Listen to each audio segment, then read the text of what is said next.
Ce que la Bible dit de l'histoire mondiale est avéré.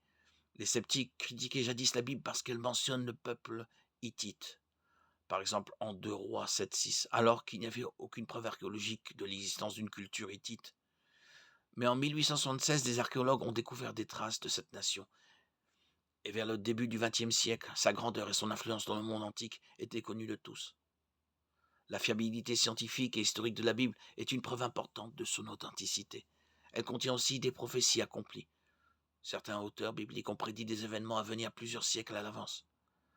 Une seule prophétie accomplie serait déjà surprenante, mais la Bible en contient un grand nombre. Certaines prédictions se sont accomplies en peu de temps.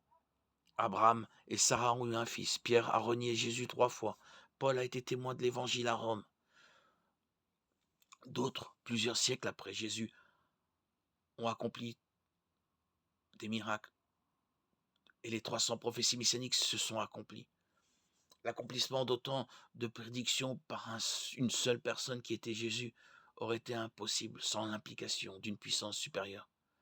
Certaines prophéties spécifiques annonçaient notamment le lieu de naissance de Jésus, ses activités et la manière dont il mourrait et sa résurrection manifestent la fiabilité surnaturelle des Écritures. Chaque fois que la fiabilité de la Bible est mise à l'épreuve, elle s'avère incontestable. Cela vaut également pour son message spirituel. Si nous croyons que la Bible a raison de dire que les Hittites ont existé, alors nous devons croire qu'elle a également raison de dire que tous ont péché. Romains 3, 23. Que le salaire du péché, c'est la mort. Romains 6, 23. Que voici comment Dieu prouve son amour envers nous, alors que nous étions encore des pécheurs. Christ est mort pour nous. Romains 5, 8. Et que quiconque croit en Jésus ne périra pas, mais aura la vie éternelle. Jean 3, 16.